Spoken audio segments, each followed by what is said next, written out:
Alright, isang mapagpalang araw sa ating lahat mga kababayan, Luzon, Visayas at Mindanao. At sa mga sulok tayo ng ating mundo, sana ay nasa mabuti tayo, nakalagayan at walang sakit-sakit ang lahat. Ito po si Sir Evan mga kababayan at welcome back dito sa ating YouTube channel. Okay, so mga kababayan ko, before tayo mag-start, gusto ko muna kayong i-greet ng Happy Halloween sa ating lahat. Siyempre, doon lang po sa ating mga kababayan na merong paniniwala tungkol sa Halloween o nagsiselebrate ng Halloween party.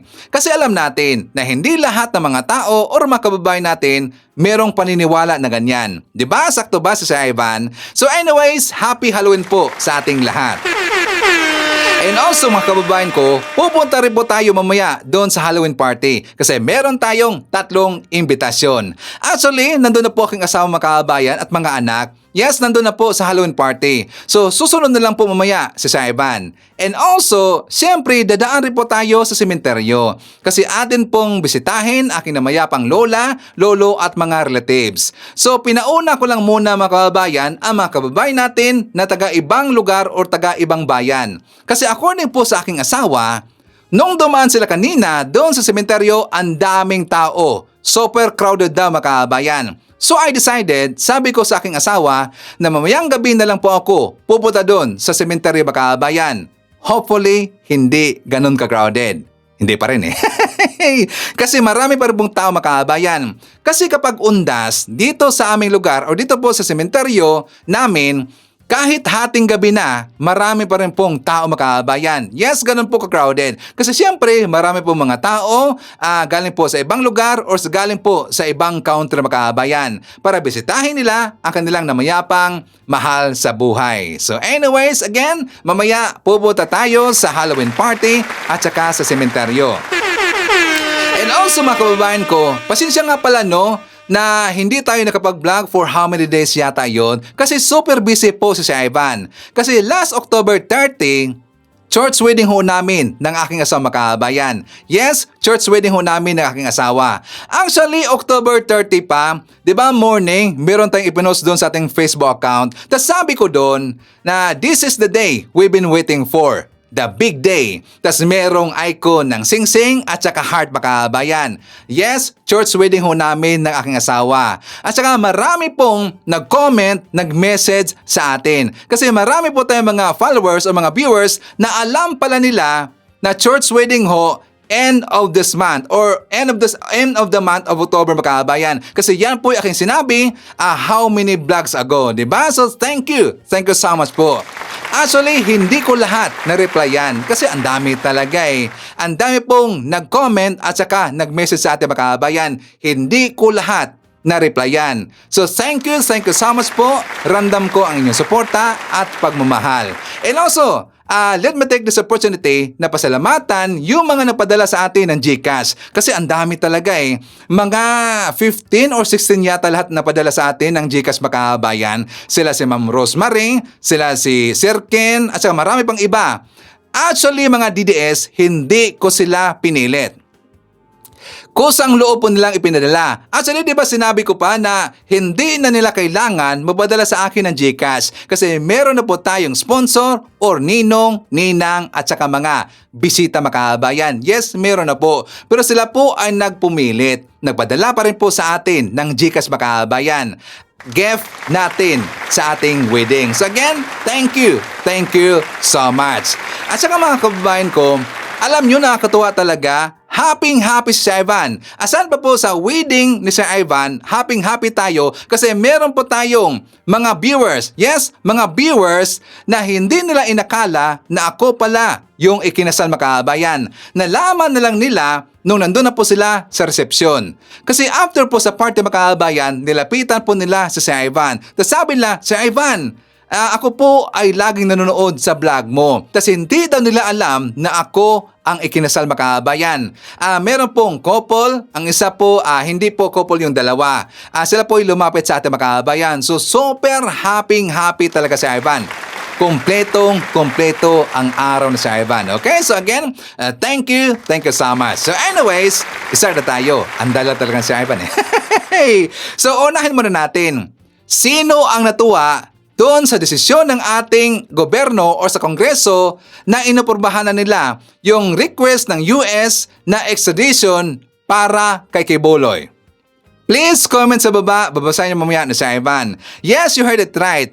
Aprobado na po yung extradition request ng US para dito kay Kibuloy. Sigurado tayo, mag-iingay na naman itong mga DDS Makabayan. Mag-iingay na naman yan, yung kakulto ni Kibuloy. So para meron tayong ebidensya, siyempre ipakita ko muna sa inyo tong video na to. For more details, let's watch this. The motion on the request of the United States government for the extradition of Pastor Apollo C. Kibuloy is hereby granted. Yari si Kibuloy Makabayan. O, di ba? Good news niyan. Aprobado na ho DDS. So naalala nyo ba how many vlogs ago? Di ba napag-usapan natin dito yung aprobado rin po ng Korte Makabayan, yung guidelines for extradition, yun po ay preparation na para kay Kibuloy. Kaya hindi na nila masabi dito na kidnapping ang gagawin dito kay Kibuloy Makabayan sa pagpapadala sa kanya doon sa US. So di ba? Iyakan ng lahat. At saka good news ho yan sa mamayang Pilipino. Pero bad news niyan sa mga DDS. So, di ba? So, at least, nandun na po si Kibuloy sa US at si Digong nandun po sa Dahig Makabayan. So, tanong mga DDS, sino ang big fish na naipakulong ni Digong sa kanyang panahon? Di ba wala? Sa panahon ni BBM, meron po si Kibuloy, si Digong at saka si Tibes. Mga big fish o yan, mga DDS. Pero sa panahon ni Digong, wala. Kasi puro lang siya daldal, puro lang ngaw-ngaw, puro lang pagmumura. 'Di ba? Sabi niya gusto niyang resolbahin yung korupsyon sa panahon niya Makabayan. Naresolba ba niya? Hindi. Kasi nung nalaman niya na sangkot ang kanya makalyado, inatras niya. Hindi niya itunuloy Makabayan. Kaya wala tayong nakita o narinig merong naipakulong na big fish si Digong sa kanyang panahon. Pero sa panahon ni BBM, tatlo na po. Si Digong, si Kibuloy at saka si Tibes. Kasi yan, di ba, lagi pong ipinagmamalaki ni Grico Villica na meron silang kinasuhan, meron silang ipinakulong na big fish Makabayan sa panahon ni Digong. Pero wala tayong narinig. So ipapakita ko muna sa inyo itong vlog ni Sangkay. For more details, let's watch this. So ito guys, may na-discover po tayong report mula po nung 2020 pa, panahon po ni former President Rodrigo Duterte. Papatunayan lamang po natin mga sangkay na kahit po nung panahon ni dating Pangulong Duterte, rampant na po ang korupsyon sa DPWH. Ang kaibahan lang mga sangkay kasi sa panahon ni BBM, pinapanagot.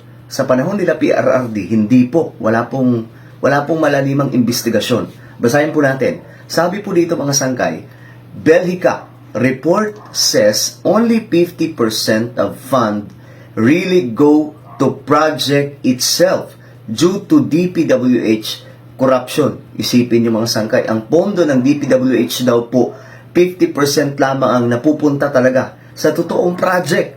At ito ay malinaw mga sangkay na kahit po nung panahon ni Tatay Digong, rampant po ang corruption sa DPWH. Ang tanong dito, na hindi ko alam kung masasagot po ninyo ito, masasagot po natin, na tanging sila Belhica lamang po ang makakasagot nito, since sila po ang namumuno noon mga sangkay sa tinatawag na Presidential Anti-Corruption Commission, kung tawagin mga sangkay, or PACC. Ang tanong, bakit walang malalimang investigasyon? Bakit walang napakulong na mga korap? Actually mga sangkay, may sagot na po dyan si Belhica, ang namumuno dyan dati na nilagay po ni PRRD. Ang sagot dyan ni Belhica, bakit daw po sila walang napakulong doon na mga korap? Dahil daw po, hindi naman sila daw ang korte nung panahon na yun. Tama naman mga sangkay, pero wag po tayo maglokohan. May kapasidad silang magpakulong kung siseryosohin nila ang laban kontra korupsyon. Bakit ngayon kay PBBM, nakaready na po yung kulungan sa mga korap? Bakit sa panahon ni PBBM, mayroon po mga nabuksan na mga malalaking problema sa DPWH. May mga nasibak na mga opisyal ng DPWH. Kahit po yung sekretary ng DPWH, naniniwala ako na sinibak yun. Hindi po yun basta nag-resign lamang. Bakit sa panahon ni PBBM, malawakan ang investigasyon? At may mga napangalanan na po mga malaking isda. Kahit nga po si Romualdez, kasama po doon sa iniimbestigahan mga sangkay. Malalaking isda, mga senador, mga congressman, pinangalanan. Di ba? mga kontratista na ngayon ay pinapagbayad na, pinapabalik ang pera at makukulong. So, almost or more than 200 daw po ang makukulong na mga sangkot dito sa sinasabing korupsyon. Ngayon, ang tanong, bakit walang ginawa ang nakaraang administrasyon? Bakit walang malalimang investigasyon? Kayo ba, may naalala kayo na ginawa nila PRRD? Baka nagkakamali lamang po ako. Ako naman mga sanggay, wala naman akong problema kaila Tatay Digong. At alam niyo naman yun, mga sanggay na sumusuporta din po tayo noong panahon niya. Pero magtataka lang po talaga tayo kung bakit walang malalimang investigasyon. Ngayon na malinaw na noong panahon niya, panahon ni Tatay Digong, rampant ang korupsyon sa DPWH. Why? Bakit walang ginawang ganun sila Bellica? At alam niyo ang ginawa lamang po nila? Nag-expose lamang po ng nag-expose. Pero yung seryosong kalampagin, pangalanan itong mga korap na mga politiko, mga korap sa DPWH, wala po silang ginawang ganon. Kayo, mga sangkay, ano po ang inyong komento tungkol dyan? Actually, naniniwala ako na meron pong malalimang ginawang investigation sa panahon ni Digong. Alam natin yan, meron po. Pero nang natuklasan nila, nasangkot pala ang kanilang mga kalyado makaabayan, biglang nagsigway. Diba, nagets ba natin? Kaya nga nag-iba ang kanilang inimbestigahan makaabayan, which is supposed to be, naalala nyo ba na meron pong matrix ipinakita si Digong? Meron po siya ipinakita na matrix. Pero doon po sa mga pangalan na yon, diba, puro lang siyang point doon. Ito, sangkot to, ito dapat imbestigahan to. Pero bakit hindi itinuloy makaabayan? Nakaduda. Kasi alam niya, sangkot ang kanyang makalyado at malamang yung mga kalyado niyang nabibigay sa kanyang makaabayan. Kasi naalala niyo ba yung Pogo? Anong sabi ni Digong sa panahon po ni Duterte, yung Pogo makaabayan, na malinis daw yung Pogo? Wala daw ginawang kalukuhan makaabayan.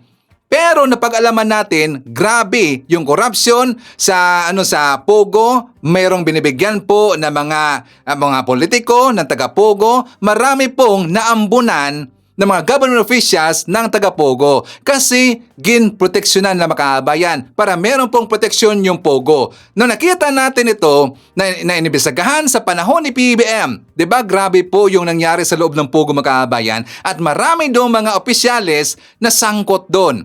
Isa na doon yung si Roque makaabayan.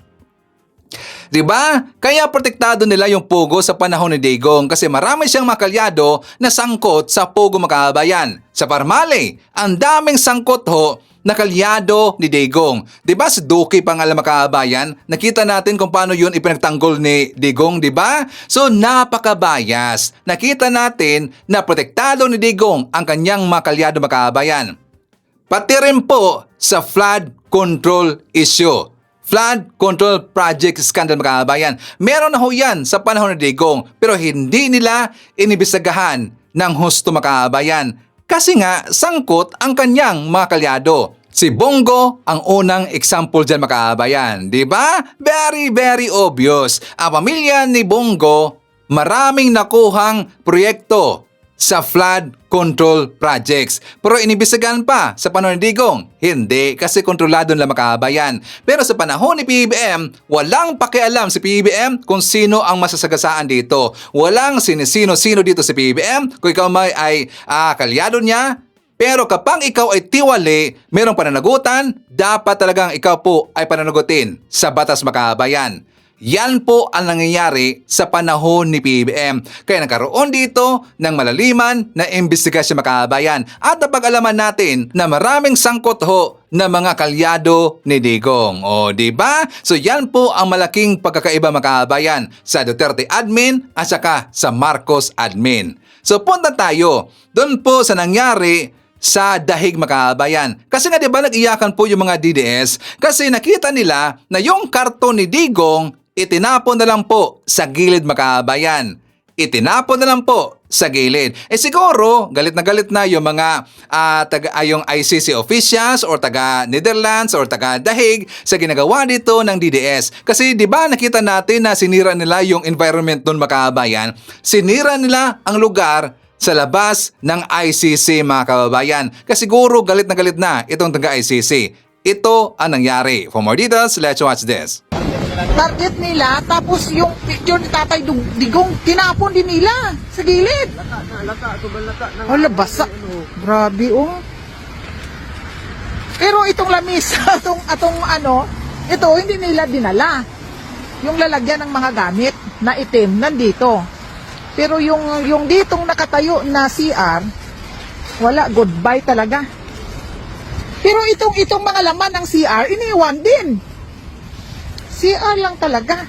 O, di ba iyakan ng mga didis makaabayan? Puti nga, deserve nila yung makaabayan. Bakit? Kasi ginawa lang dugyot ang lugar na yan. At lalo na kapag nandyan sila. Di ba sila po yung mag-away-away makaabayan? Pati nga yung homba pinag-aawayan nila. Pati nga yung mga girlfriend ni Digong pinag-aawayan nila. Kasi yung latest, nagpataasan sila ng ihi makaabayan. Di ba nag-away yung team Alpotera at saka yung team nila ni Rookie makaabayan? Muntika na nga nagkasuntukan eh. Ganon po kadugyot ito mga DDS. Mga ano kasi yung mga meron pong criminal mind makaabayan, gunggong talaga eh. So tama lang na tinanggal na o saka inilagay na po sa gilid yung kanilang karton makaabayan. Karton sa mukha ni Digong. O di ba? Ang ibig sabihin niyan, marami na pong galit dito sa mga DDS vlogger o mga DDS supporter na nandyan sa Dahig Makaabayan. So anyways, for tayo. Ibabakita ko sa inyo itong mensahe ni Leo Martinez para kay Martires Makaabayan. Kasi nga 'di ba na-interview itong si Martires tungkol doon sa na bakit sinikrito niya yung kanyang desisyon tungkol doon sa kaso ni Joel Villanueva Makaabayan. Kasi siya ngayon ay inasar ni Leo Martinez. For more details, let's watch this. Ito po ang inyong palingkod, Congressman Manik Manaog from the Lakas Tama Party at your self-service. Ito namang aking mensaheng ay gusto kong ipaabot sa former ombudsman. Ay, ikaw naman di yan. Ikaw naman kabaliktaran ka ng Lakas Tama. Bakit? Ay wala kang katama-tama.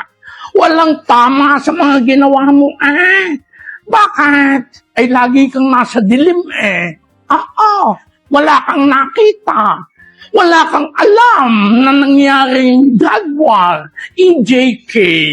Wala kang alam sa mga katiwalian. Di wala kang alam sa katungkulan. Aba, ay panay secret ka Secret din secret doon. Secret salin, secret absuelto. Sa lahat ng secret na yan, sa dami ng secret mo, isa lang ang secret ang gusto kong malaman. Magkano ay binayad sa iyaw? Ayaw. Why did you decide not to publish it? Well, I really don't know why I did not decide to have it published. That's about 9 years ago. I really can't remember why, but there must have been some reason why I did not have it published, because I never really have any decision published, and these reporters would ask me about a particular case, and kasi minsan mga reporter may mga tips sila Justice, tapos na raw ang decision sa ganito. So I will check, and sasabihin nila, can we have a copy of the decision? I will ask the Media Bureau, give them a copy of the decision. But this is a high-profile case, sir. You obviously know that. Ibabalik po yung tanong sa inyo na ombudsman kayo tanod bayan kayo Kayo dapat ang nag-check ng corruption dito po sa mga elected officials. This is a case supposedly of the PDAF scam, not supposedly, it's the PDAF scam, it's a pork barrel scam to the tune of 10 million pesos that was supposedly, hindi po nagamit sa tama. In the same manner that the corruption scandal, the flood control scandal is taking center stage right now. In other words, Ombudsman, it's a big case. It's Joel Villanueva. It's Senator Joel Villanueva. Why didn't you just publicize it? Because pag kayo po ay natanggal na doon, magtataka din po, didn't you think this was going to happen? Na bigla na lang po, sandali lang, ba't kaya hindi sinabi ni Ombudsman Samuel Martires na na-reverse na yung decision kay Senator Joel Villanueva? I really don't know the reasons why I did not have it published. But siguro naging ugali ko na hindi ako mahilig mag-publish ng mga decisions Oh, ko. di ba? Nakakaduda at nakakatawa ang rason or palusot ni Martires Bakabayan. Isipin nyo, hindi nyo da alam ang naging rason kung bakit yun ang kanyang naging desisyon na itinago niya, sinekreto niya yung dismissal case ni Jewel Villanueva. Hindi nyo da alam, Makabayan, siya yung ombudsman ng time na yon. Alam niya yan, Makabayan, pero pilit niyang itinago. Bakit? Siguro magkaano yung dahilan. Baka tama sinabi ni Leo Martinez, magkaano yung dahilan. O di ba nakakatawa talaga eh. Pero siyempre, hindi yan paniniwalaan ng taong bayan. Napaka-imposible kasi. Bakit? Hindi basta-basta na tao si Jewel Villanueva. Kilalang tao na yung Makabayan, di ba? Tapos ngayon kakalimutan mo yung rason kung bakit yun ang naging desisyon niya, itinago yung dismissal case dito kay Jewel Villanueva. Pati nga yung reporter, di ba, na nagtanong doon kay Samuel Martires Makabayan, nagdududa talaga eh. Nakikita natin sa mukha ng reporter na yon, nagdududa dito kay Samuel Martires. So dapat lang itong si Samuel Martires, siya ay iimbestigahan, Makabayan. And I've heard merong grupo na magkakaso dito kay Samuel Martires. Okay? So yan po'y kaabang-abang, Makabayan. So anyways, before tayo magpapatuloy po sa ating mga talakayan, siyempre, pasalamatan muna natin ang mga nag-like and also nag-share ng ating vlogs. Thank you so much at God bless po sa ating lahat. And also, siyempre, i-shoutout natin ating mga pinalangga na mga legends, ang mga senior citizens. Hello po, kumusta ang lahat? And also, i-greet natin ng belated happy 59th birthday kay Passion Alejandro. And also, happy birthday sa mga viewers na nag-birthday ngayong araw. Happy birthday! At syempre mga kababayan ko, i-acknowledge natin ating mga viewers na may maraming na-comment dyan sa baba sa ating comment section ang ating pong top 5 commenters. At nandyan sa ating listahan, ang nanguna po si Rebel Ferrer Official. Mayroon siyang 32 na mga comments. Nandyan rin si Sampaguita, mayroon siyang 28 na mga comments. Viven MRS, mayroon siyang 19 na mga comments. Nandyan rin si Uzay Neti, mayroon siyang 17 na mga comments. Ang Juan Acosta, mayroon rin siyang 17 lahat ng mga comments. Okay, so thank you so much. At syempre, i-greet natin ating mga suki, mga early birds. Yun ang una sa pag-comment dyan sa baba sa ating comment section. Nandyan ang una na nag-comment si Maricruz Hernandez from North Carolina, USA. Nandyan rin si Mirna Fernandez. Then, Dakigan Rivera. Kasama rin natin si Zaidita Makasabuang, Fibro Nyula, Saida Taha from Riyadh, Saudi Arabia. I-shoutout natin si Amelia Marlene Ortiguero. Nandyan rin si Ma'am Carclia F. Hi to Domenica Lanzaderas, Carlen Teresa Veloso, Rowena Takimura, Lorely Bernardo, Ernesto Iliana. Nandyan rin si Rales Carlinga, Nehemias Martino. Kasama rin natin si Myra Domingo, Eugenio Dolores. Nandyan rin si Lito Bungalan at sa Bungalan family na nandyan sa Copang, Muntinlupa City. Okay.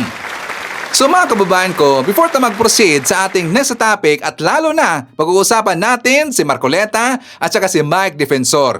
Dito muna tayo sa good news para malaman po ng mga DDS kung ano yung lakad ni PBBM at saka kung ano na ang balita ng ating gobyerno. For more details, let's watch this. Pangulong Ferdinand R. Marcos Jr. isusulong ang pagpapalakas ng ugnayan ng Pilipinas sa iba pang APEC members. Kakayahan ng Pilipinas bilang investment hub, ibibida rin ng Pangulo sa kanyang magiging pulong sa iba pang Korean business leaders. Binigyang diin ni Pangulong Ferdinand R. Marcos Jr. ang kahalagahan ng pakikibahagi ng Pilipinas sa 32nd APEC Economic Leaders Meeting. Bukod kasi sa pagsusulong sa interes ng Pilipinas, lalo na sa usaping pang-ekonomiya, isusulong anya ng bansa sa mga sesyon ng APEC ang pagpapalakas ng ugnayan sa iba pang APEC members. Punto pa ng Pangulo, magandang plataporma ito lalo't malaking bahagi ng pandaigdigang ekonomiya ang binubuo ng APEC. We must recognize the immense economic gravity of the APEC region. It accounts for nearly 46% of global trade in goods and commercial services and generates roughly 61% of the total global GDP. This means that the growth and stability of this region are directly tied to the opportunities and welfare of all Filipinos. So given these high stakes, this gathering is imperative. Dadalo rin ang Pangulo sa Leaders Dialogue kasama ang APEC Business Advisory Council o ABAC at nakatakdang magbigay ng talumpati sa APEC CEO Summit. And through this, I intend to showcase the Philippines' commitment to fostering economic partnerships and promoting a favorable business climate, aligned with our government's vision of building a strong, innovation-driven economy. Ibibida rin ng Pangulo ang kakayahan ng Pilipinas bilang investment hub sa kanyang magiging pulong sa iba-ibang Korean business leaders. On the sidelines, I look forward to meeting with Korean business leaders to deepen trade ties, attract investment, and strengthen people-to-people cooperation. I want to use this moment to reaffirm a core truth to the international business community. The Philippines is not merely ready.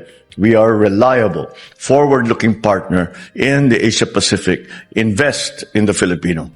Una nang sinabi ng DFA na 4 na outcome document ang maisa sa pinal sa 2 sesyon ng APEC Economic Leaders Meeting. Kabilang na riyan ang Leaders Declaration, gayon din ang 3 statement na sisentro sa artificial intelligence, demographic change at cultural and creative industries. Samantala, nabanggit din ng Pangulo ang pulong ni US President Donald Trump at Chinese President Xi Jinping. Malaki kasi anya ang epekto nito sa magiging takbo ng APEC Economic Leaders Meeting. The world is watching because this is the source of the largest shock that has entered into the world trade system. And we have to see what the agreements will be coming out of these meetings between President Xi and President Trump. Those will certainly color everything that we will be talking about in this APEC, because the agreements or the arrangements that are made between 2 of the largest economies in the world will certainly affect every single citizen of the world. Sina Executive Secretary Lucas Bersamin, Agrarian Reform Secretary Conrado Estrella III at Education Secretary Sonny Angara ang naatasang tagapangasiwa ng pamahalaan habang nasa South Korea ang Pangulo. Mainit na hiyawan at palakpakan yan pong salubong ng Filipino community sa pagbisita sa kanila ni Pangulong Ferdinand R. Marcos Jr. Kasama si First Lady Liza Araneta Marcos sa South Korea. Muli namang puntiniyak ng Pangulong patuloy na hakbang ng kanyang administrasyon para higit pang mailapit ang programa at serbisyo sa mga OFW. Mainit ang naging pagtanggap ng Filipino community sa South Korea kay Pangulong Ferdinand Marcos Jr. at sa buong Philippine delegation na kasama ng Pangulo sa harap ng pagkikibahagi nito sa ika-23 APEC Leaders Meeting. Matapos lumapag sa Gimhae Air Base sa Busan Webes ng hapon, agad na nagtungo sa Windham Grand Hotel ang Pangulo upang personal na kumustahin ang lagay ng mga Pilipino sa South Korea at upang ilatag kung ano ang ginagawa ng gobyerno para sa pagsusulong ng kapakanan at karapatan ng overseas Filipino abroad. Ilan sa mga magagandang balita na bitbit ng Pangulo ang pagkakaroon ng ikalawang konsulada ng Pilipinas sa South Korea at ang pagkakaroon ng SSS office sa Embahada ng Pilipinas sa Seoul. Sabi ni Pangulong Marcos, sa pamamagitan ng mga hakbang na ito, mailalapit ang serbisyo ng gobyerno sa overseas Filipino. Samantala, sa nakatakdang partisipasyon ni Pangulong Marcos sa APEC Leaders Meeting ngayong araw, tiniyak nito sa mga Pilipino na isusulong niya sa harap ng APEC leaders ang mga paksa na direktang pagkikinabangan ng mga Pilipino, kabilang na ang pagpapalakas sa hanay ng maliliit na negosyante, pagpaparami ng oportunidad sa digital trade, pagtitiyak ng food at energy security, at paglikha ng mas maraming trabaho sa loob at labas ng Pilipinas. I will be meeting with business leaders and partner governments to promote greater investment in Philippine industries such as technology, agriculture, renewable energy. Every collaboration we make create means more livelihood, more learning, more hope for Filipino families. Muling nanindigan si Pangulong Ferdinand R. Marcos Jr. na kailangan maprotektahan at maayos ang paggamit sa kaban ng bayan. Gate ng Pangulo, dapat matiyak ng pamahalaan na may patutunguhan ang mga proyekto ng gobyerno at matiyak na mapakikinabangan ito ng mga Pilipino. Kaya aniya, iniaayon na ngayon ng DPWH ang kanilang project cost at ibinaba sa 50%. Gayunpaman, tiniyak ng Pangulo na hindi makokompromiso ang mga proyekto kasunod ng kanyang direktiba. Sa halip, ang korupsyon ang mapapahina nito. Yan aniya ang accountability na kailangan at karapat-dapat para sa mga Pilipino. Sabi pa ng Pangulo na hindi na lamang ito ipatutupad sa DPWH kundi pati na rin sa iba pang ahensya gaya ng DepEd, DA, DILG, DOH, DOTR at NIA. At simula sa susunod na taon, ibababa na rin ang project cost sa mga farm-to-market road, irigasyon, mga silid-aralan at mga ospital. The savings we secure will go where they matter most. The programs that uplift families, support livelihoods, and strengthen communities. Because when our people grow in capability and confidence, the nation grows with them. A government that honors public trust. A nation that stands firm on integrity. This is our promise. And real change for Filipino today and for all generations to come. Tiniyak ni Pangulong Ferdinand R. Marcos Jr. na isusulong ng Pilipinas ang pagkakaisa sa chairmanship nito ng ASEAN Summit sa susunod na taon. Mula sa kanyang matagumpay na pagdalo sa 47 ASEAN Summit, ipinaliwanag ng Pangulo ang hangarin ng pamahalaan na isulong ang mas matibay na pakikipagtulungan sa mga kasaping bansa sa rehiyon. Bilang tagapangulo ng ASEAN sa 2026, sinabi ng Pangulo na layunin ng Pilipinas na iparating sa ASEAN member countries ang pagkakaisa para maabot ang potensyal ng rehiyon sa larangan ng negosyo at turismo. As the chair of ASEAN for 2026, our goal is to impart that working silos impede the region's potential. Real growth and lasting prosperity are achievable when we break down barriers, share knowledge, and collaborate across sectors, industries, and communities. So ngayon mga DDS, ganyan ho ka-busy si PBBM, ganyan ho ka-hardworking ang ating presidente. Tapos nakita nyo ba na binisita ni President BBM yung Filipino community doon sa South Korea? Di ba rockstar na rockstar talaga ang datingan ni PBBM doon? Tapos nakita natin na yung mga kababayan nating OFW na nandun sa South Korea, very excited silang makita si PBBM. Tapos nakita rin po natin kung gaano kamahal ng mga OFW si President BBM. Yan po italiwasan yung mga sinasabi at saka ipinapakalat sa social media na wala na daw nagsusuporta ngayon na OFW kay President BBM. Yun po ang aming ebidensya na fake news ang inyong mga sinasabi, fake news ang inyong laging ipinapakalat sa social media na wala na daw sumuporta kay BBM na OFW. O diba? Pikat kayo ngayon. Yun po ang aming ebidensya. Iyakan ang mga DDS. Bakit? Kasi hindi bumabor sa kanila yung panahon makabayan. Hindi bumabor sa kanila yung gusto nilang marinig na naratibo galing sa ating mga kababayang OFW. O diba? Iyakan ang mga DDS. At saka mas lalo silang nag-iyakan mga kababayan, bakit sa iban? Kasi nakita natin na nakipagkamayan si PBBM doon kay Xi Jinping ng China mga kababayan. O diba? Nag-iyakan na naman ang mga DDS. Kasi sabi ng mga DDS mga kababayan na imposible daw na makikipagkita or makikipag-meeting or makikipagkamayan si PBBM doon sa taga-China. Kasi galit daw si PBBM sa China makabayan. Hindi ganon ang ugali ng ating President BBM. Magaling po na leader si PBBM at saka maganda po ang kalooban ng pamilya Marcos. Unlike doon kay Digong na maraming galit sa kanya. Kasi nga puro lang siya China pero hindi niya friends yung ibang mga leader ng ibang bansa. Si PBBM, friends to all, enemies to none. O, diba? Iyakan lahat. So ngayon, before tayo mag-proceed mga kabayan, siyempre, nandyan rin po kasama natin si Shirley Rizman, Tinkerbell, Rodolfo Jornales, at saka shoutout daw sa Jornales family, hi to Phil Macabato, Elizabeth Bacolcol, Nida Sanga from Vancouver, Canada, hi to Rita Mejia, Josephine Gallego, Becca Marquez, nandyan rin si Abing Sulit, Tony De Los Reyes, Samway Vlog from Riyadh, Saudi Arabia, nandyan rin si Myra Domingo, Eugenio Dolores, Lorely Bernardo, hi to Ninita Umali, Emma Gonzalez, Nestor Gionaga, nandyan rin si Nehemias Martino, and hi to Marie Osta. Okay. So nga mga kababayan ko, pag-uusapan na natin itong si Marcoleta.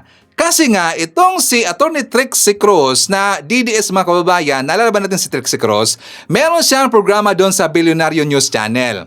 Doon sa kanyang programa, inimbitan niya itong si Marcoleta.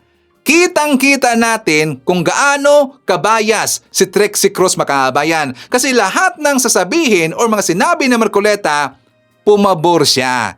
Buti na lang na may kasamang ibang host itong si Trixie Cruz na neutral makabayan.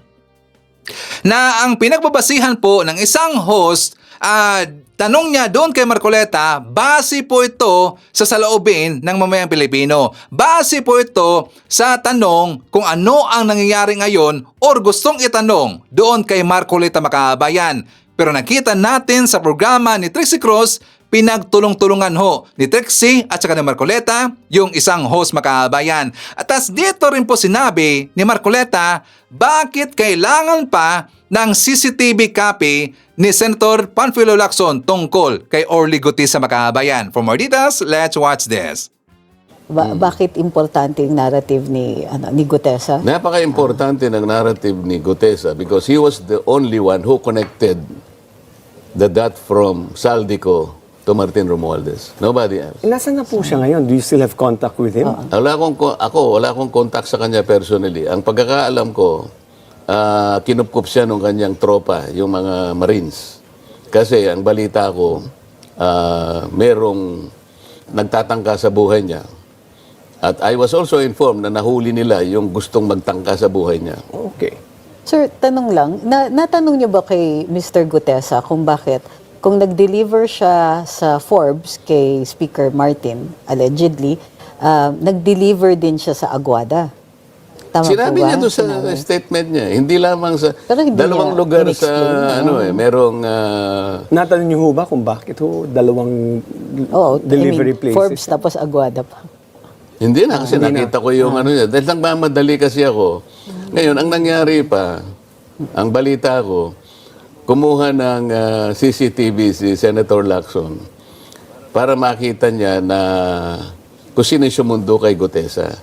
Sa CCTV po ng Senate. Sabi ko, ako naman, anticipating that he might come. So sabi ko doon sa staff ko, pakitingnan mo itong taong ito, baka sakaling dumating kasi nangako siya na darating. But I'm not sure kung darating o hindi. So binigay ko yung pangalan.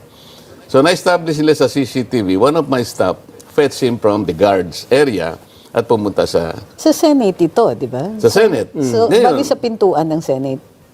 Ano? Sa pintuan, sa pintuan kasi pagpasok, doon pa lang sa guard, kasi maraming You pirmahan. have to check in Para lang makapasok siya ng mabilis, kasi sabi ko, before 9 o'clock nandun ka na.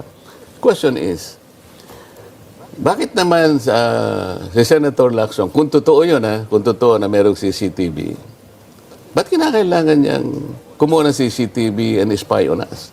Is this the work of a senator? But wasn't that already, the CCTV has always been there, so you can just track it, di ba? So there's nothing new there because it's also been working. Pero bakit palaging siyang kumukuha ng CCTV? You remember the other incident? Meron daw contractor na pumunta sa isa sa amin and then na-establish pumunta sa opisina ni Senator But wouldn't Erwin that be Tulfo. also just to make sure that everything falls into place, that the people who are saying whatever they're saying can be verified independently. And CCTV is a good basis sir, to say that you're telling the truth. Or Ano at yung least- significance ng pagsundo ng staff Ewan ninyo? ko sa Hindi ba kanila, common courtesy yun? Para Mag-invite magpipresent kayo? yata sila na pumunta nga sa opisina ko. Alam ka, kanino pupunta yung tao? Ako yung kausap Witness niya. niya. Oh, yes, sir. Di ba?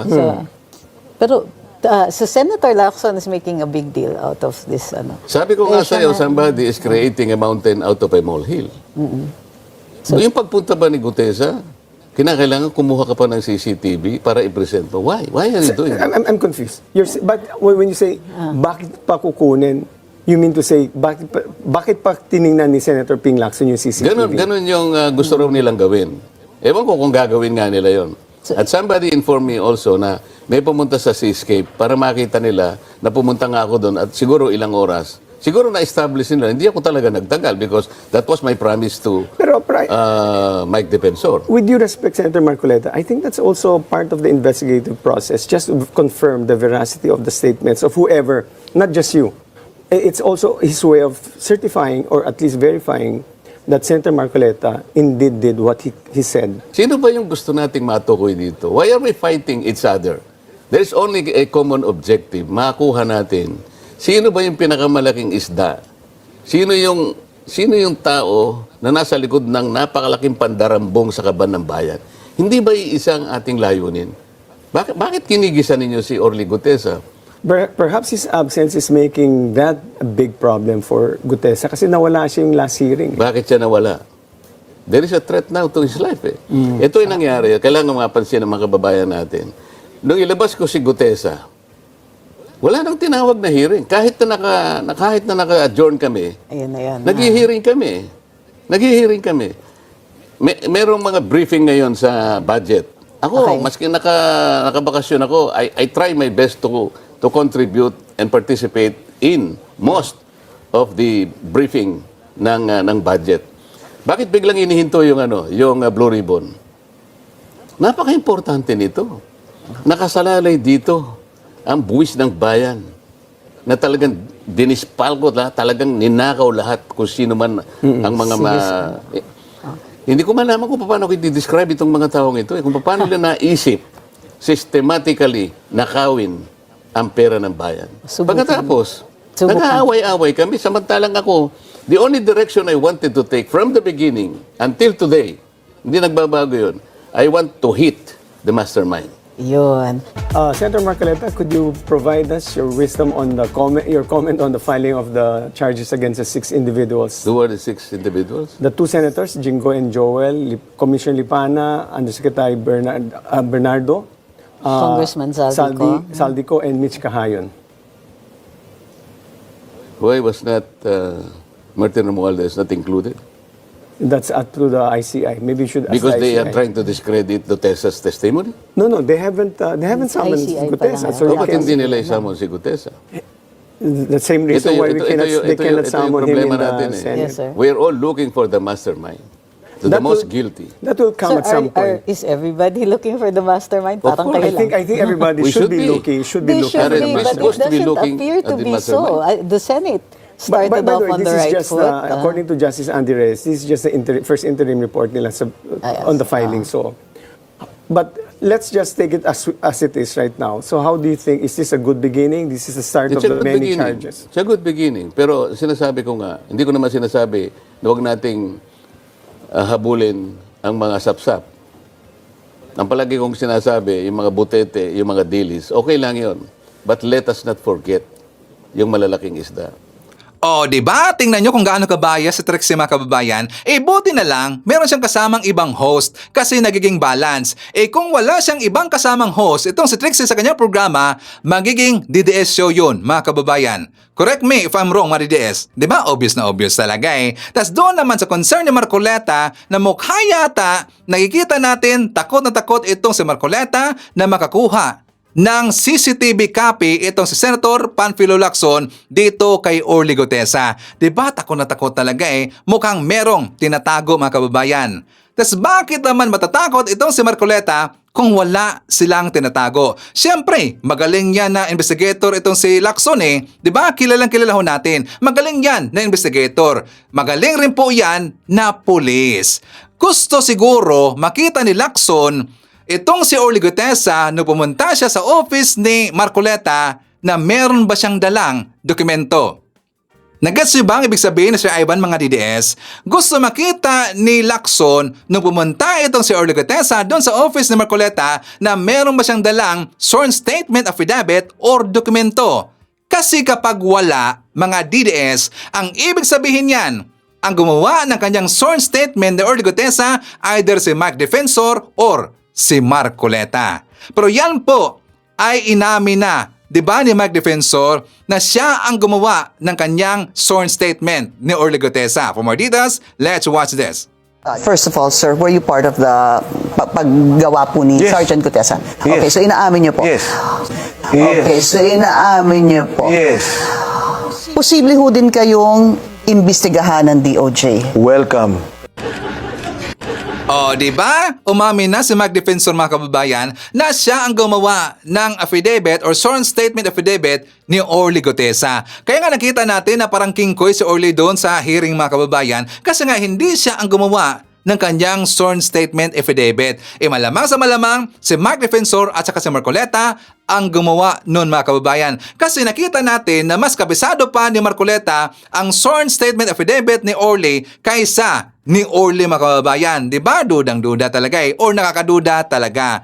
So ngayon mga kababayan ko, ipapakita ko sa inyo itong interview ni Mike Defensor doon sa Storicon. Kasi 'di ba sabi po ni Mike Defensor na 'di ba hinahanap na ngayon itong si Orly Gutesa. Tapos sabi ni Marcoleta at saka ni Mike Defensor na nasa pangangalaga daw ng Marines itong si Orly Gutesa. Nagtatago daw, hawak ng mga Marines kasi meron dang patong sa ulo itong si Orly Gutesa, mga kababayan. Meron dang trumabaho sa kanya. Tapos sabi pa niya ni Mike Defensor na yung spy daw or yung merong naghahanap dito kay Orly Gutesa doon sa Marines, nahuli daw ng Marines, makabayan. Pero yan po'y pinasinungalingan ng mismong spokesperson ng Navy or ng Marine Group. Diba? For more details, let's watch this. The Philippine Navy denies former Congressman Mike Defensor's claim that the Marines is protecting former Sergeant Orly Gutesa. The Navy says that the flood control surprise witness is considered retired since June 30, 2020. This means he is no longer under the authority of the armed forces. The Navy adds that Gutesa is not under the protection of the Philippine Marine Corps and that the force no longer has any involvement in his personal affairs.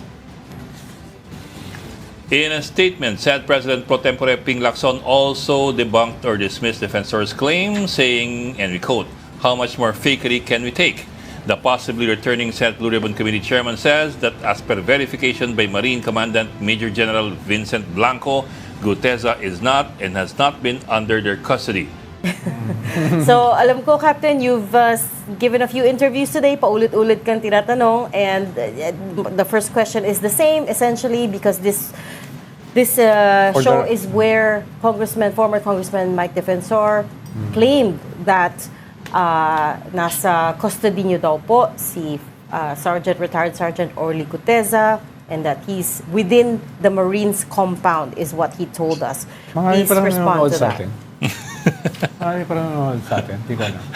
Teka, pasugutin mo muna si Kapitan. Captain? Ma'am! Sorry, magulo yung kasama namin.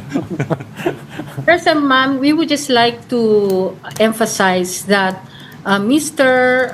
Orly Gutesa is not under the custody of the Philippine Marines nor the Philippine Navy because he's not anymore under the active service. He already retired last June 2020.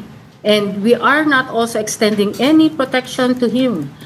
So I would just like to emphasize to everyone that he is not under the custody of the Philippine Marine Corps nor the Philippine Navy. And I would just like to highlight that we have our respective rules and regulations in our bases pertaining to unauthorized personnel. So, he has never been in the custody of the Philippine Marines, and wala din nag-reach out in any way or form to the Philippine Marines to protect him, to support him.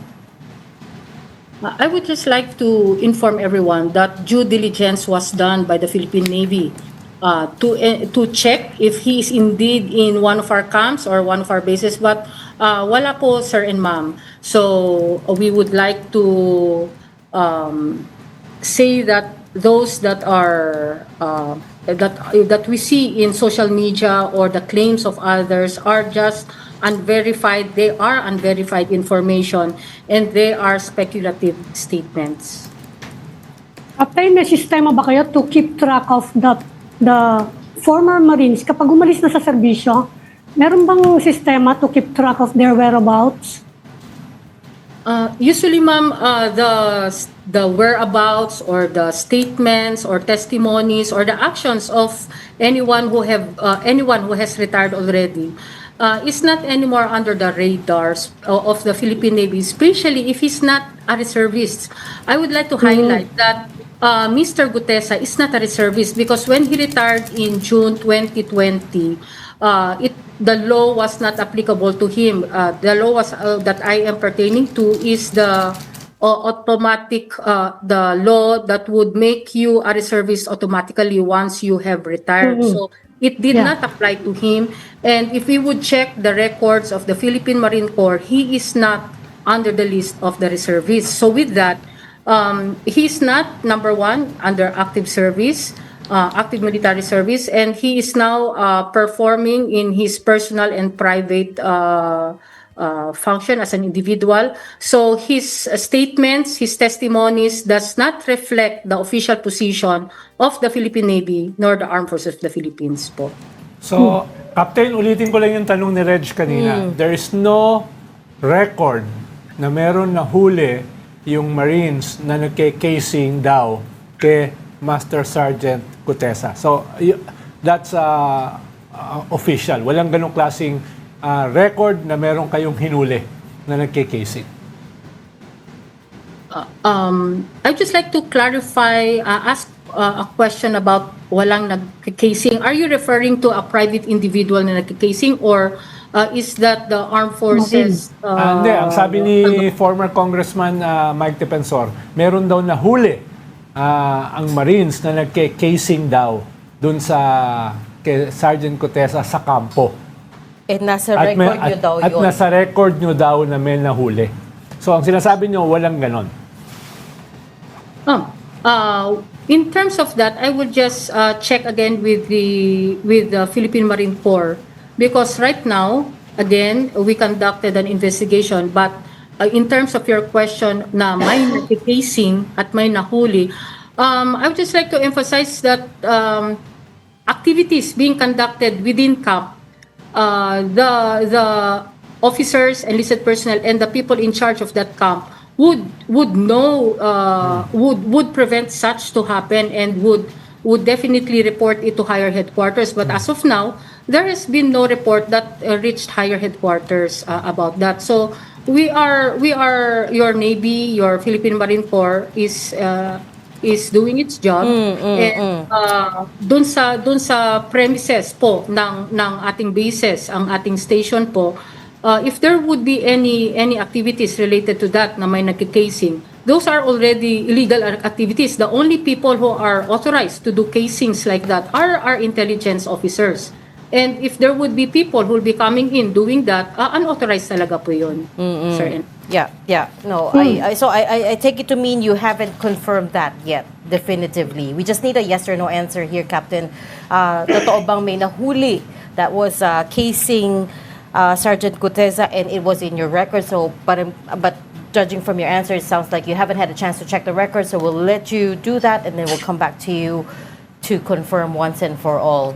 O, di ba? Tingnan nyo kung gaano kasinungaling ito si Mike Defensor at saka si Marcoleta, mga kabayan. Kasi nga mismo na po ang Philippine Navy spokesperson nagsabi na hindi nila hawak or wala po sa kanilang mga kamay itong si Orly Gutesa. Tapos ano ang sinasabi ni Mike Defensor at saka Marcoleta? Ginigiit nila nandun daw sa Marines, mga kabayan. Yan ay fake news. O, di ba? So ngayon, ipapakita ko rin po sa inyo ang kanyang interview doon sa Storycon. Kasi dito, uminit yung ulo ni Mike Defensor, mga kabayan. For more details, let's watch this.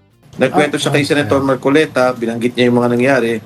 And iba-iba rin. Iba-iba yung kwento niya, hindi pa buo eh. Sabi ni Senator Marcoleta, baka pwedeng, ano mo yan, isulat mo para lang mas maganda yung kabuuan ng salaysay. And we did that. Tinulungan ko rin si Sergeant Gutesa, kung ano yung mga binabanggit niya. Tapos yun na. Nag-usap sila. So kung nandun kayo nung ninotarize yung kanyang sinumpaang salaysay? Yun nga, Roldan, nangyari. Nung kasi may meeting ako that night, sabi ko, mauuna ako. Umalis na si Senator Marcoleta na una. Siguro difference lang within 5 minutes. Umalis na rin ako. Si Senator Marcoleta, sabi niya, baka pwede, Sarge, na ipanotarize mo. Ako pa nga yung nag-react. Sabi ko, ha? Ipapanotarize pa, ano naman yan, i-under oath yan sa Senado. Sabi niya, hindi, gusto ko mas maganda na prepared na maayos talaga, nakanotaryo. So si Sergeant Gutesa ang mag-isang nagpunta sa notaryo. Siya yung talagang nagpunta doon, nagpanotaryo siya, tapos yun nga, kinabukasan, nagpunta na siya ng Senado. In fact, alam mo, maraming variables na pating hindi matuloy eh. Nung tinawagan ko siya, pwede hindi siya nagpunta. Nung kinabukasan naman, nung nagpunta siya sa Senado, pwede namang hindi rin siya tumuloy. Pero nagpunta siya doon and sumumpa siya. Binanggit niya na nga yung salaysay niya based on what he told us. Hindi ko masabi na hindi pa yun yung kabuo na storya, pero marami siyang kwento doon sa mundo ni Saldico. doon sa kinabibiglangan at iniikutan ng mundo ni Saldico. But sir, can I so can I just establish one fact, which is hindi niyo siya kilala before. You did not know him before until okay. So you have no idea about his background, how long he allegedly worked for Zaldico and all of that. Well, yung work for Saldico, medyo alam ko dahil binanggit niya. Hindi. I mean, Before you met him. Oh, before you met him. Oh, no. Okay.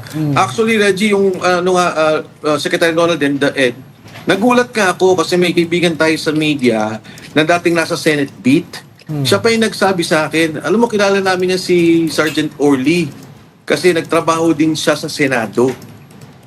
Because nasa nandun sila sa VIP, he was assigned somehow dun sa mga VIP security. So marami din siya talagang pinagtrabahuan. But all in a professional level. Ang sabi lang niya sa akin when we were discussing, right after he retired, nagtrabaho siya sa Coke, and then after that kay Saldi na. Ang Sir, tanong so ko, how Kong, do you know him? follow up lang kanina dyan sa tanong ko, Kong. Sabi niyo Yes, kasi siya yung nagpa-notarize on his own. Wala siyang kasama. Pero meron ba siyang capacity to fake a signature ng isang notary public?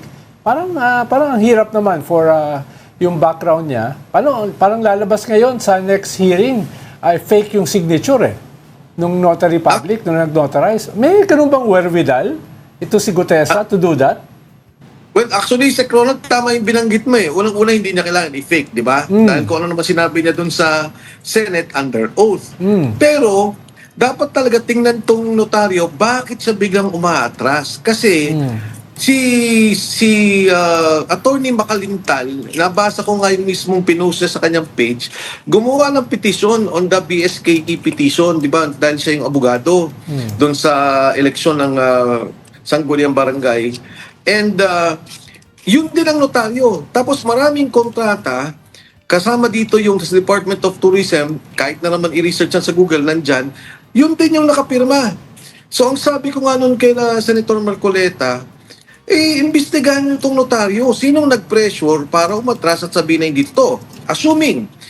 Kasi Pero yung notaryo, parang hindi abogado ng umatras BGMP. Parang yung RTC ang nagsabi na fake yung signature. Yes. Upon consultation with NBI. Actually, hindi siya umatras. I have the ruling here. See, it was Manila RTC Judge Icasiano Sison, she's an executive judge, and who found the notarization falsified or forged. And so they are referring it to the DOJ for appropriate criminal actions. Falsification of a public document. So hindi is a siya criminal umatras, charge. Kong. Oo. Hindi. Ako, gusto ko maimbestigahan niyang notaryo. 1,000% ako. Kasi nung nalaman ko, nung first day pa lang na umatras yung notaryo, pinukuhaan ko ng picture. Sabi ko, tingnan nyo nga, ano ba yung napuntang notaryo ni Sergeant Gutesa? So nakuha namin yung mga pictures. It's an existing notary. Ano pa nga, 24/7 parang 7-Eleven tong notaryo na to. At marami siyang kontrata. Ang tingin ko, Secretary Donald, kay Ed, ang feeling ko dito, sekretarya niya siguro yung naman, like all other notary services, notarial services. Pipirmahan ng tao nila. So sinabi siguro, hindi ko pirma yan. O maaaring totoo, pero notaryo niya yan. Nasa journal yan, may entry yan, at yung seal na yan, totoo lahat yan. And I welcome the investigation. Investigate ng DOJ at investigate ng Blue Ribbon Committee. Dahil dyan lalalim ang issue na sila mismo pine-pressure nila si Gutesa, dinidiscredit nila at sinasabi lang peke itong ito just to prove their point. But it will turn out na 1,000% yan ay notaryong totoo at maraming kontratang na notaryo yan. You're saying basically that itong notaryo, mukhang gawain niya talaga to na yung pumipirma para sa kanya is somebody else, like a secretary or an admin person. I don't want to assume it, pero ganun ang nakita ko doon kay Makalintal. Parehong-pareho. Si Attorney Espergao. Espera. Siya mismo, parehong-pareho na signature. Before pa si Makalintal, nakita ko yung document sa TIESA, sa Department of Tourism, si Attorney Espera, same signature. So ang dami talagang ganitong signature. Ngayon, siguro inipit, i-deny mo yan, ayusin mo yan. So yun ang gusto ko malaman. So I really want it investigated para makita sinong nasa likod nito na talagang gusto nilang i-discredit Sergeant Gutesa on a base of a notary na wala naman immaterial. Because in a way, in effect, nagsalita siya sa Senado, sinabi niya kung ano yung nakita niya, kung ano man yung ninotarize, di ba? Ano naman natin yan eh, when you notarize, it is only to make it a public document. But what Sergeant Gutesa did, taking an oath in front of millions of Filipinos, in front of the Senate Blue Ribbon Committee, under oath, in effect, yun na yun. That is already his sworn statement. Sir, kambi na ako, sir. Ang importanteng tanong kasi ngayon, nasaan si Gutesa? Kasi everybody's looking for him, parang nobody seems to know where he is. Hinihintay siya sa NBI noon eh. Inaantay siya sa NBI para magsampa ng kaso kay Speaker Martin. Kaya hindi na kasama si Speaker Martin dahil walang kaso. No? So, ang tanong ngayon, nasa na si Gutesa, bakit hindi natuloy yung schedule niya sa NBI to file the case against Speaker Martin? Ang nangyari noon na Sec and Ed noon, di ba nung nagulat ako the next day, sabi nila, hindi daw sumupot si Sergeant Gutesa doon sa DOJ. So tinawagan ko kagad si Senator Marcoleta, sabi ko, ano ba yun? Ba't may schedule sa DOJ? Ang sabi ni Senator Marcoleta, nag-usap kasi sila noon na ipapasok siya sa Witness Protection Program. Sabi ko, okay. Ang nangyari din, part of his statement, sabi niya, I want to be part of the Witness Protection Program. Pero nung hapon, di ba sinabi na niya, ayoko na rin sa Senate custody, I will take care of my own. Ngayon po, si Sergeant Gutesa, and I'm saying this publicly, alam po to ng, I guess maraming may alam nito doon sa Blue Ribbon Committee, ay nasa ilalim po ng Philippine Marines. Nandun po sa kanila. Wala pong nakakapag-usap sa kanya, hindi ko siya pwedeng lapitan, but anytime, if there will be an official summons, ipadala po nila sa Marine Commandant, pinapangalagaan po ng mga kababayang nating sundalo, ng mga Marino, si Sergeant Gutesa nasa kanila po.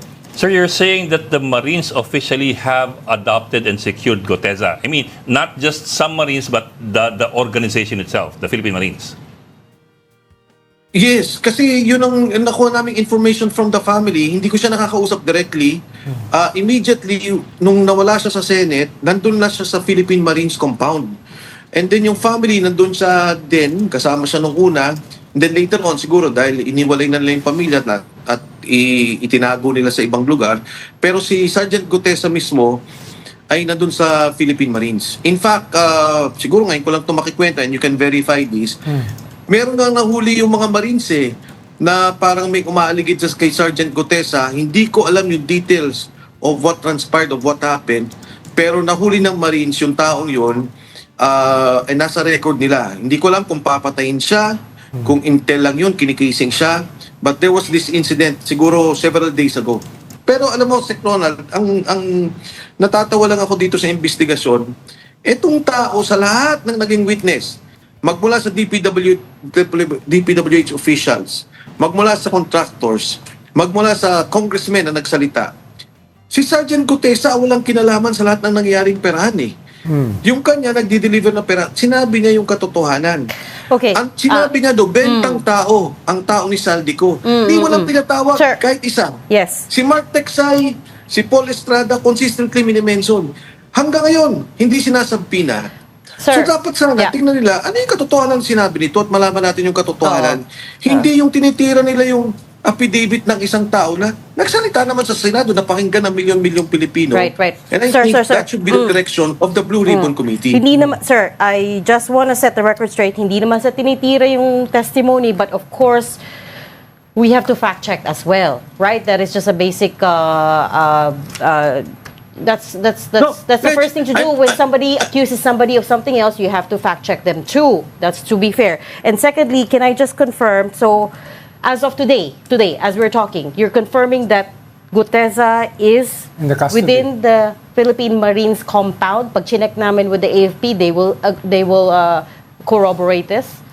Yeah, Reg, let me clarify hindi kayo yung sinasabi ko. Ang sinasabi ko yung Blue Ribbon Committee. Yes. Yung Blue Ribbon Committee, imbis na kunin nila yung katotohanan, ang ginawa nila is nilalabas nila itong sinasabi lang sa notary na hindi naman sa akin immaterial. I think that's I have to disagree. I think it is material because how can we trust him if the notarized document is falsified, right? Doon pa lang nag-fail na. What That's the if first the test. notary public is doing something wrong.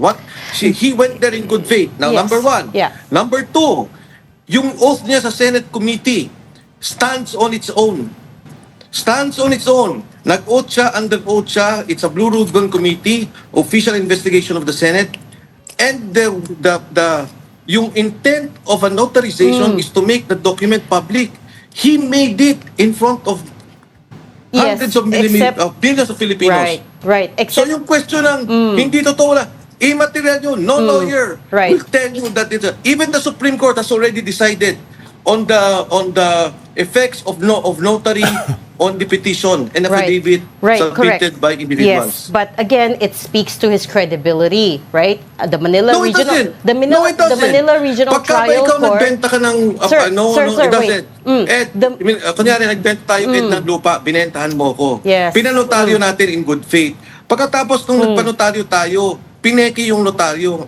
Wala tayong magagawa. Is it our fault kung sekretarya ng abogado ng pirma? Right. But the Manila Regional Trial Court. Now, it cures Yes. the situation because he went to the Senate. Okay. He Yes. gave Yes. an under oath Okay. statement to the Senate.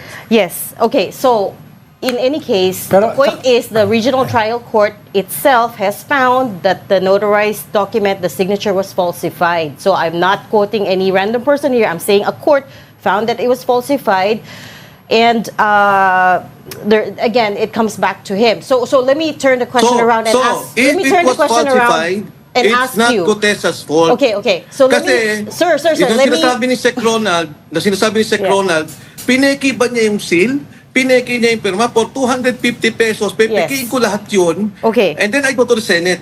Diba? Pero So- let me turn the question around and ask you. You've only just met this guy.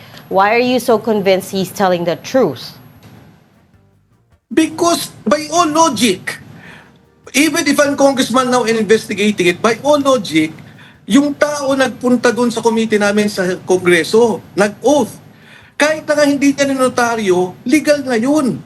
So now, people are trying to hit his credibility by saying the notary is wrong. Then that is not his fault. Maganda nga, investigahan yung notaryo. So by all logic, by being a Filipino and a nationalist, that you want to solve the flood control problem, what we should look into is the substance of what he's saying.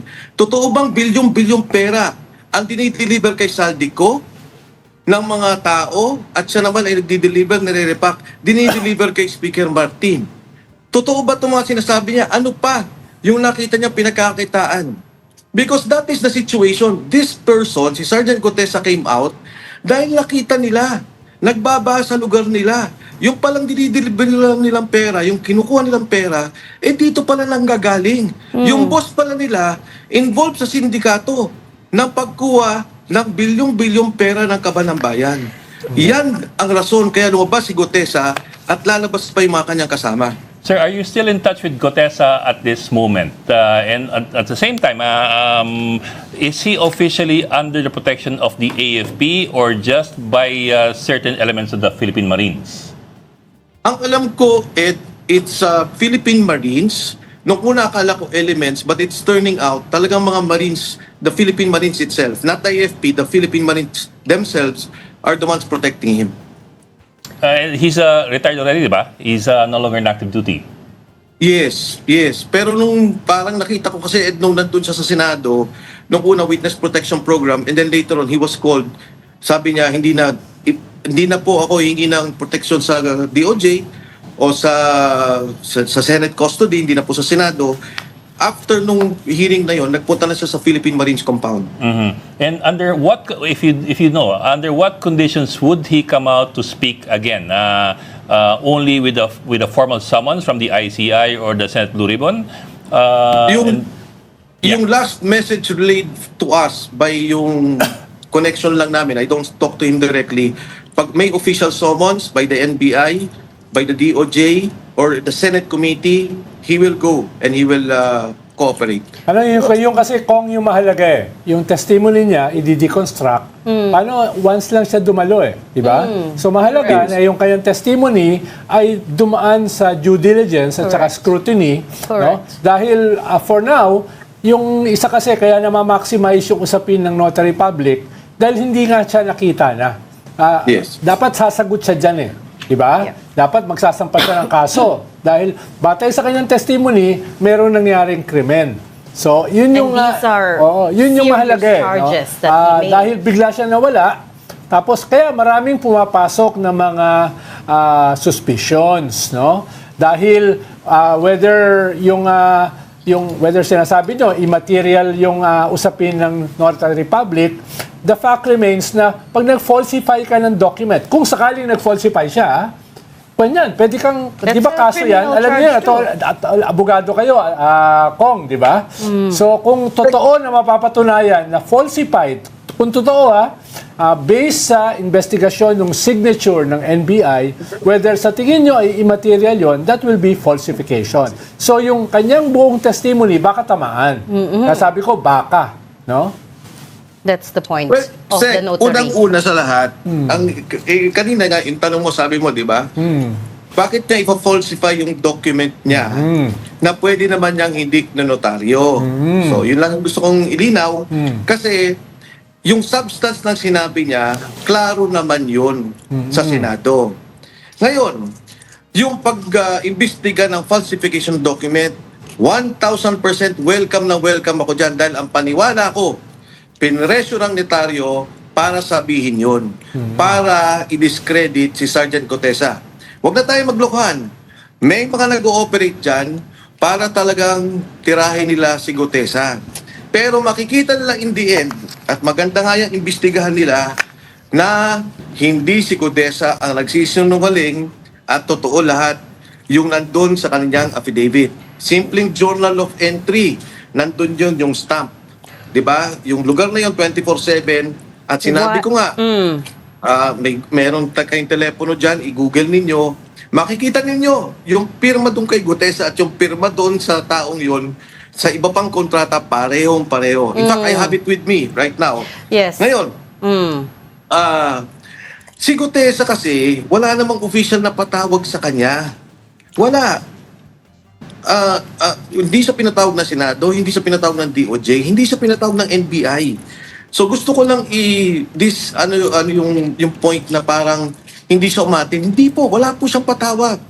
After the Senate committee hearing natapos na. Sir, we have it on good authority. He's going to get invited to the next Senate hearing. That was confirmed to us by Senator Ping Lacson. Now, I want to ask, why do you think sa'yo dinaan si Orly Gutesa? Because I think alam niya na kilala ko si Senator Marcoleta. Because at that time, when he told me the first story, si Senator Marcoleta was the chairman then. Nung So you're umattend na close siya, to Senator Marcoleta? Senator Marcoleta, nagbago na. It was the day, So you're the close day to, after, if I'm not mistaken. So you're close to Senator Marcoleta? Ever since, when I was in Congress, yes. Okay, so clearly until now, because sa'yo nga dinaan, because you have connections to Senator Marcoleta. Yes. Okay, why, he was a surprise witness, no? He wasn't on the docket that day. That's why everybody calls him a surprise witness. Why did it have to be like that? Ba't hindi na lang siya in-announce beforehand? Kasi, from what I understand, may hearing sila that day, and then si Senator Marcoleta requested Senator Ping Lacson if he can present a witness. So parang ganun yung nangyari ata. So he was presented then,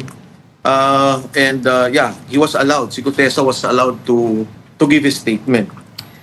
Yeah, but he was presented during the hearing na not before. Hindi nasabihan basically si Senator Ping Lacson that there was a surprise witness. So, that's my point.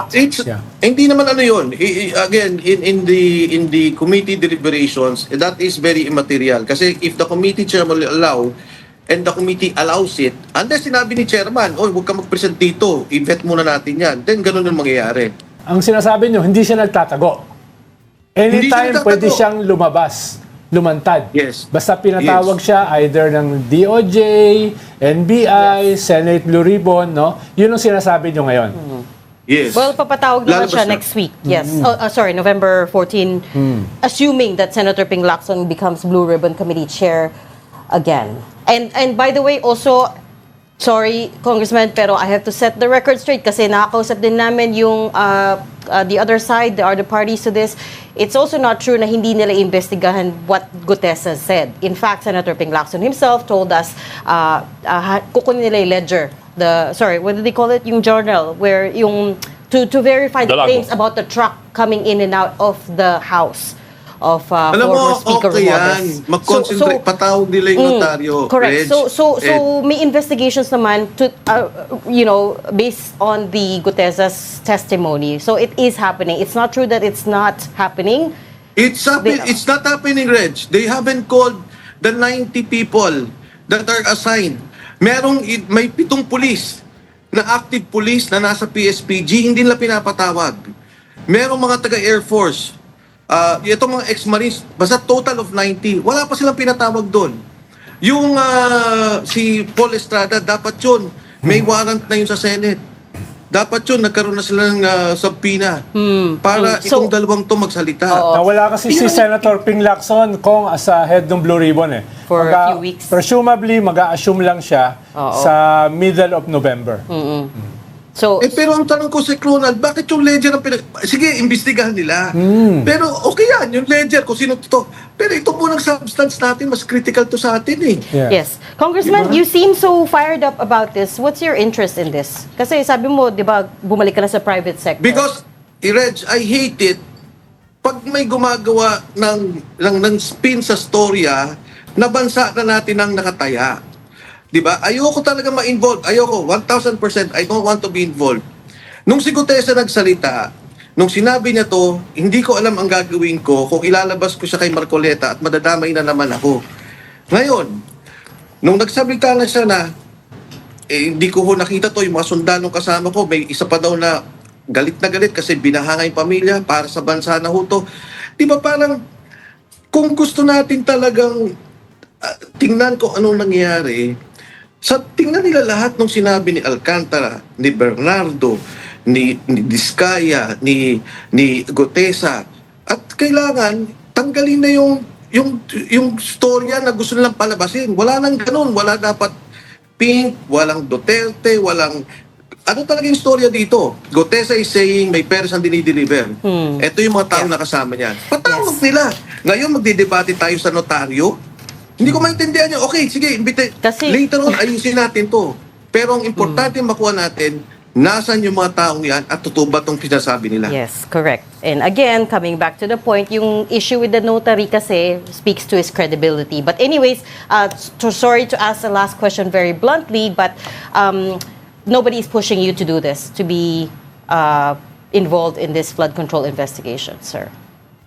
Kasi yun yung sinasabi ng iba. It is now the responsibility. Hindi ako nagmamalines. Ayan, si Ronald, nagsilbi tayong dalawa sa gobyerno. Wala akong pagmamalines. I'm not saying that I did this, I did that, I'm not like this, I'm not like that. Grabe na nangyari sa bansa natin. Ibang klase na yung korupsyon. Ibang klase na yung nakawan. Dapat naman may malagot. Dapat naman ayusin na natin tong bansa natin. Kailangan nating i-reboot yung nangyari dahil pasama ng pasama ang sitwasyon. It's about time. And we have seen this, trilyon-trilyon pera, hindi lang bilyon, trilyong pera ang nawawala. We have to resolve this issue. May dapat maparusahan. Hindi dapat mga scapegoat ang mangyari dito o script ng grupong ito o grupong ganito. Lahat ng dapat managot ay managot. And again, you're doing this on your own accord. You're not part of any group. You talked about a reboot. Mukhang... Magkikita ba tayo, Kong, sa November 30? Pupunta ka ba ron? Hindi ko pa alam. I'm doing my own, pero, Reg, to say that somebody's behind me, I don't need I'm just anyone to be asking. behind me. Yeah, I'm just asking. I don't need anyone to be behind me. Okay, so kasama rin po natin, nandyan si Sofia Lim, Andine, Mark Jello Sibug, nandyan rin si Kenneth Panco, Axel Labrador, hi to Phoebe Alvarez, nandyan rin si Salvador Princess, Yani Guabes Tisay, shoutout natin si Casey Imperial de Guzman, Mateo Sebastian, Adrian Eliazar, Ernest Ortiga, nandyan nandyan rin si Francel Nicole, nandyan rin si Zane Rofino, hi to Janessa Mabiera, Adelina Verano, Angelina Almiada, nandyan rin si Jer Sumag, hi to Elmer Pinaranda, Renz Margarce, Jeco Jerry Cabreros, kasama rin natin si Doc Henyo, Leonila Ibarra, Tijo Baby Ko, nandyan rin si Coach Nob Dodge, hi to Maria or Maria Soriano, Luisito Niedo, Merna Borromeo, and hi to SP Coxon Atienza. Okay, so mga kababayan ko, yan natin manakalap na mga balita ngayong araw. Kung nakaabot ka po sa portion na to, sana nakapag-like na ho tayo. Libre po ang mag-share, libre din na mag-subscribe. Again, maraming salamat sa mga viewers na hindi nag-skip ng ating mga commercials. Thank you so much. At before natin tatapusin ang ating programa ngayong araw, sana sabayan nyo si Sir Ivan para sa ating live messaging prayer. Panginoon, salamat po sa bagong araw at sa buhay na patuloy ninyong ibinibigay. Idinadalangin ko po ang mga may karamdaman. Pagalingin ninyo sila at palakasin ang kanilang katawan at loob. Hipuin ninyo sila ng inyong mapagpalang kamay at ibalik ang kanilang sigla at pag-asa. Pagpalain din po ang mga nag-aalaga at nagmamalasakit sa kanila. Patubayan ninyo kami sa buong araw na ito at punuin ng kapayapaan ang aming mga puso. Idinadalangin ko ito sa pangalan natin Panginoong Jesucristo. Amen. So maraming salamat mga kababayan, and I hope to see you again on my next video.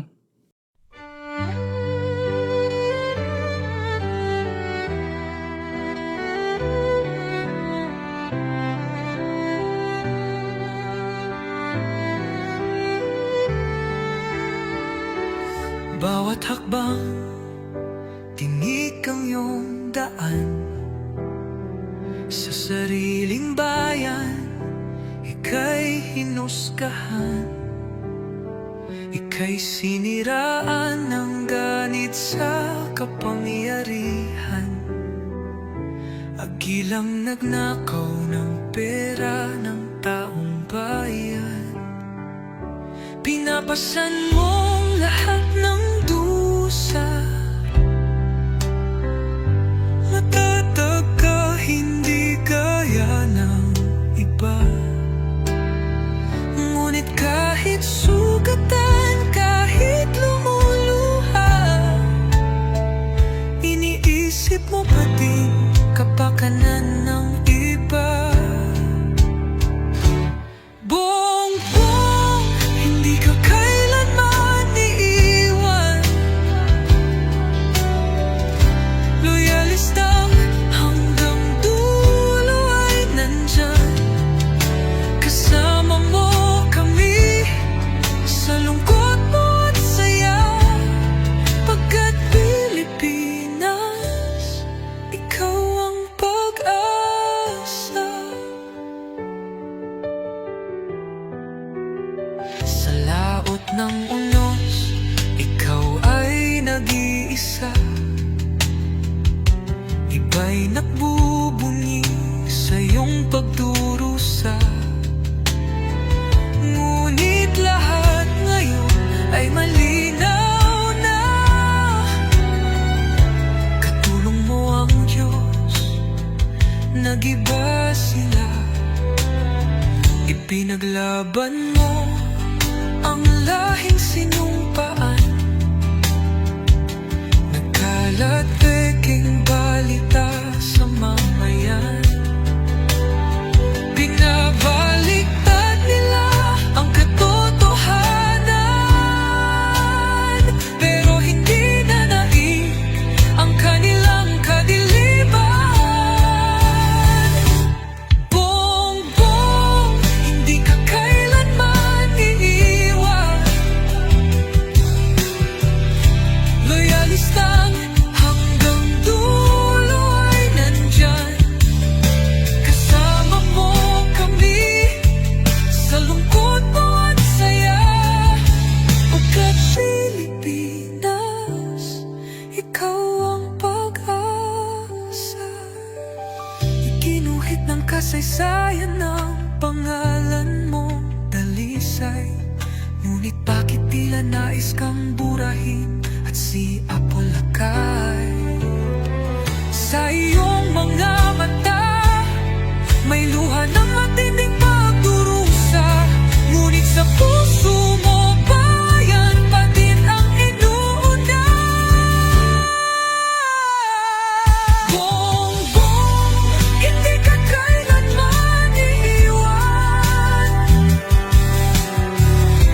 Loyalista hanggang dulo ay nandyan. Kasama mo kami sa lungkot mo at saya. Pagka Pilipinas, ikaw ang pag-asa. Bawat hakbang, tinik ang iyong daan. Sa sariling bayan, ika'y hinusgahan. Ika'y siniraan ng ganit sa kapangyarihan. Hagilang nagnakaw ng perang taong bayan. Pinapasan mong lahat ng dusa. Matatag ka, hindi gaya ng iba. Ngunit kahit sugatan, kahit lumuluha, iniisip mo pa din kapakanan ng iba. Bongbong, hindi ka kailanman iiwan. Loyalista